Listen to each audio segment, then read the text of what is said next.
કારણ કે લોભિયા હોય ધૂતારા ભૂખ્યા ના મરે. સમજાય ને કે જે કઈ આપણે આ જાય ભોગવીએ છીએ ને આ આપણા કર્મોને આધીન છે. જો ખેતરમાં કશું વાવો જ નહીં તો ઉગવાનું ક્યાં, ભલે 100 વીઘા જમીન હોય ઉગે. એમ તમે સારા કર્મો કરશો જ નહીં, નોકરી ધંધે જશો જ નહીં તો ભગવાન ક્યાંય પૈસાના દરોડા કરતો નથી. આ મગજમાંથી ગલત ફહેમી કાઢી નાખતું કે ફલાણા બાપુના પગ ઝાલ લેવી નાય, પુણ્યમું ભરવી નાય, વાર ભરીએ અમે સુખી થઈ જેવી ના. ભગવાન મને પોતાને કહે છે તુંય નોકરી ધંધો કરજે, મારા નામનો ક્યાંય ધંધો કરતો. બધી જગ્યાએ જાય છો તમે, મંદિરની આજુબાજુમાં કોઈ ભીખ માંગવા વાળા બેઠા હોય, કોઈ ફેરિયા બેઠા હોય, મંદિરની દુકાને હોય છે ને. પણ આ સાનિધ્યમાં એવું કશું નથી કે દાદા એવું કહે છે મારે તમારા પ્રસાદીની જરૂર નથી.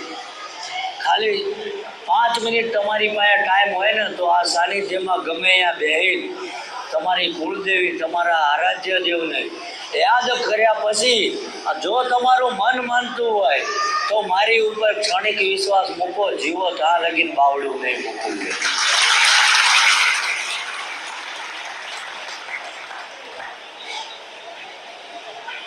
આ તો પેલા પેથાભાઈની જાનમાં આવ્યા હોય, બૂટ પહેરીને નૈન શર્ટ મારી નામથી આમ હળિયું કાઢતા ને આ શું ચાલે છે તારા ઘરમાં જો ભાઈ આ ક્યાં જોવાનું, આ રવોડું છે. આ તમે નગરા જગ્યામાં ચંપલ પહેર્યા હોય તો પહેરીને ફરો, તો આપણે ક્યાં રખડીને આવ્યા હોય એનું નક્કી ના હોય. કોક જમવા બેઠું હોય, તમારા પગે સોટેલી ધૂળ પાઈ એનામાં જાય, બીજી કોઈ મને આ પડશે જ નથી લાગતી. સમજાય? એટલે દાદા એવું જ કહે છે કે આ કોઈ અમે આ લેવા નથી બેઠા ભાઈ, સેવાની વૃત્તિએ બેઠા છે. અને માણસો ટૂંક સમયમાં એટલું વધ્યું કે જે અમારી પાસે જે સગવડ હતી ને એ ઓછી પડવા માંડી. હવે તમે બધા આવ્યા છો તો દાદાના મહેમાન છો, અમારેથી થાય એ વ્યવસ્થા તો કરવી જોઈએ ને. જે મહિનામાં આવ્યા છે એને ખબર છે કાંઈ શું હતું ને આજ શું છે. એટલે અમે પહેલાં તમને અગવડ ના પડે એ વ્યવસ્થા પૂરી પાડવી છે. અને પછી કદાચ તમને મનમાં ભ્રમ હોય કે અમનું કોકનું કરેલું છે ને અમને કોઈકે ખવડાવી દીધું છે ને અમારા ઘરમાં કોઈક દાટી ગયું છે ને, તો એની માટે હું એ તમારો વ્યામ દૂર કરી દે, એક દાડો ટાઈમ આપી દઈશ બધા. સમજાય ને? કારણ કે દાડો વગર આપણે ઠેલા ભરી જોરાવા જ નીકળી જઈએ. જો આટલું ધંધો કરવા ઘરમાં 4 જણા હોત ને અને ધંધો કરવા સવારે પડે નીકળી જતા હોય ને તો 400 રૂપિયા હાજરી છે હતા. તો એમ ઘરમાં 4 જણા સાંજે 1600 રૂપિયા લઈને આવો, ખાજે ખૂટે નહીં. તો આખો દી કોકના પગમાં બેહી રહ્યા એમ કઈ નહીં મેળાવો. દાદા એવું જ કહે છે કે સવાર સમય મળે તો ઠીક, નકર સાંજે નોકરી ધંધો વ્યવસાય કરીને આવ્યા પછી આપણી ભગવતી, આપણી કુળદેવી એને યાદ કરો ભૂતી વખતે, અને એને કહેજો કે માણાનો અવતાર આપ્યો તને બધી ખબર છે કે કોઈની પાસે લાંબો હાથે ના કરવો પડે અને કોઈ દી જીવનમાં અમારેથી ખોટું ના થાય આટલું આપજે. એટલે પરમાત્મા છે એ વગર માગે પૂરું પાડે છે. તો આપણા મનમાં જેવી અંધશ્રદ્ધા કરી દઈ ઘણા અહીંયા આવે. મેં તો રોજનો અનુભવ છે, અને ખાસ કરીને બહેનોમાં, પુરુષોમાં એટલું બધું નથી. આ મારો છોકરો ભણવામાં નથી, આ માથે હાથ મૂકી દો, આશીર્વાદ આપી દો, તો હું દઉં, હું નપાય શું કામ હોય. જે અંધશ્રદ્ધામાં ના જાઓ કે દાદાને પ્રાર્થના કરો, એની પાછળ મહેનત કરો, અને કદાચ એને ભણવામાં જે કંઈ પુસ્તકો ખૂટતા હોય ને તો આ સાનિધ્ય બેઠું છે, પણ એને દીકરી દીકરાને ભણાવો, પુસ્તકો અમે પૂરા પાડી દઈશું. કોલેજોના ખર્ચા જ હું કામ? બાળક ન્યાય લાવો ને હું માથે હાથ મૂકો, ડિગ્રી લઈને ઘેર જતા રહો, બીજે દિવસે નોકરી. જે થતું હોય એ જ થાય. સમજાય ને?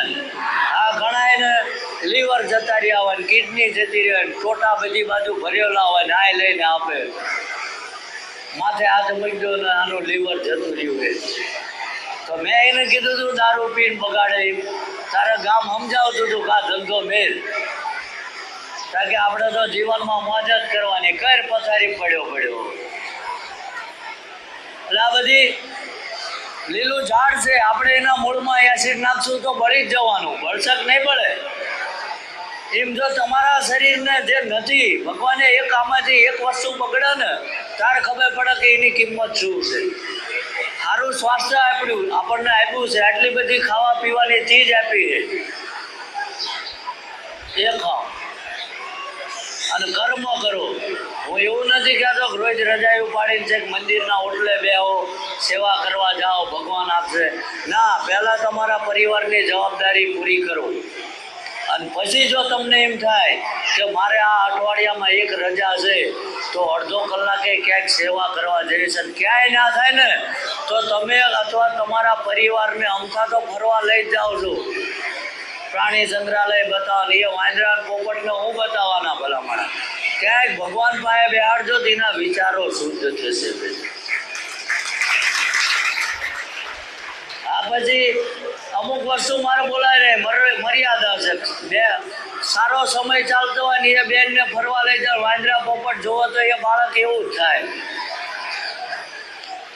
સારા ગ્રંથો છે એનું વાંચન કરાય, કોઈ ગુરુ મહારાજ હોય, કોઈ જ્યાં તમારું મન માને. હું એવું નથી કહેતો કે અહીં આવો, પણ એ સમય દરમિયાન સારા વિચારો કરો, ભગવાનની મૂર્તિનું ધ્યાન કરો, ઠાકોરજી, ભોળાનાથ, કોઈ પણ XYZ ભગવાનની સામે 10 મિનિટ બેહો ને તો એ તેજ તમારામાં આવે તો આવનારું બાળક રહ્યું ને એ સંસ્કાર લઈને જન્મ થાય.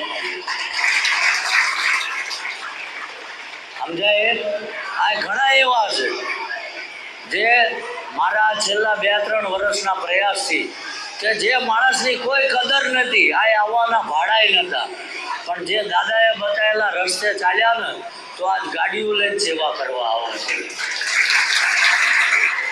કે ભગવાન આપણને રસ્તો બતાવે, આપણા ઘરે પૈસાના દરોડા ના કરે. આ તો ભાઈ આટલી બધી બેંકો, ફેક્ટરીઓ, નોકરી ધંધાની જરૂર જ નથી ને. ગમે આવો એક ઓટલો ચાલી આખો દી બેહી રહે, રાતે ભગવાન પૈસાના બંડલા નાખે એવડી આગે ના તો બોલો. પણ એટલા આપણે અંધશ્રદ્ધામાં જતા રહ્યા છીએ ને. હા, તરત પૂછે કે હવે અમારે કેટલા દાડે આવવાનું? આ હું બાપાના ભોગા ભરવાના. કે આ જગ્યા, આ સાનિધ્ય એટલું પવિત્ર છે, મારો વિશ્વાસ બોલે. કારણ કે આજ તમે જે કંઈ બેહીને જોઈ રહ્યા છો, લાખો માણસો પ્રસાદી લે છે ને, જ્યારે આ જંગલ હતું 8 વર્ષમાં બાવળ જ ઊભા હતા, ત્યારે દાદાએ આ આગમવાણી કરી હતી કે કોઈના 5 પૈસા માગીશ નહીં, ક્યાંય કોઈના ઘરે અંધશ્રદ્ધાવા ફેલાવા જઈશ નહીં. આ આવવાવાળા દર્શન કરવાનો કોઈ ચાર્જ નહીં. આ તમે જુઓ, પાર્કિંગમાં વાહન મૂકો, ત્યાંથી પ્રસાદીની ડીશ લો અને કોઈ તમને એમ કે આ જગ્યાના આટલા 5 રૂપિયા તો આ માથું ઉતારી ભોળાનાથના પગમાં નાખી દેવાનું છે. પાર્કિંગમાં કોઈ ચાર્જ માગ્યો, કોઈ ઓટલા ઉપર દર્શન કરવાના કીધું કે લાઈનમાં ના ઊભું રહેવું હોય તો લાવો બસો, હું શોર્ટકટમાં દર્શન કરાવું. હાલે છે બધી જગ્યાએ, ઘણી જગ્યાએ આવું. અને આ જગ્યા 24 કલાક ખુલ્લી છે.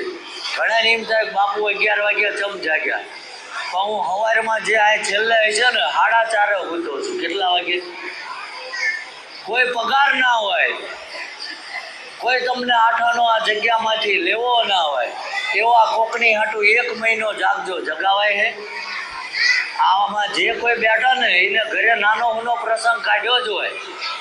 કોઈ શ્રીમંતનો હોય, કોઈ હગાઈનો હોય, કોઈના ઘરે લગ્ન હોય કે ગમે એ હોય, ગોળ ધાણાનો હોય. આપણા ઘરે 200 માણસ આવવાનું હોય ને તો 15 દાડા મારે પ્લાનિંગ કરવું પડે છે કે નથી કરવું પડતું? અને તો એ માણસ જમવા બેઠું હોય, 2-4 બાટલીઓ હોય, એને આપણા ઘરે તોફા કર્યા જ હોય. કાં તો કે રિહાઈન કોકના ઘરે બેઠા હોય, હું તમારી આ નહીં આવું. થાય છે કે નથી થતું? તો આ દાડો ઉગે 1000 માણા પ્રસાદ લે. કેટલા? 1000 માણા. અને બાટલી હજારો આવે પણ કોઈ તોફાન નહીં. મને તો એમનામાં હારો સંયમ દેખાય કે બધાણીને આપણે કહીએ ને કે બોલાવી નહીં, ત્યાં લગી ખોણામાં બેસી રહેજો, ત્યાં લગીને બચારા આવીને આટો મારવા ના આવે.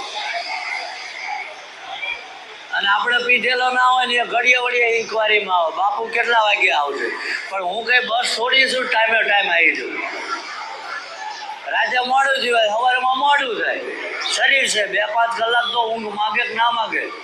અને પાછું આ બધી સેવા કરી મારે તો નોકરીએ જવાનું એવું નથી કે ગામ મને પગાર આપે છે ને આ પૈસા હું મારા ઘેર લઈ જઉં, કશું નહીં.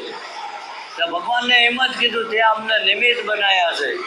અને કોઈ પણ જ્ઞાતિ હોય, કોઈ પણ વરણ હોય, આ તારા ઓટલે આવે તો તારી ફરજમાં છે કોઈ ખાલી હાથે ના જાય.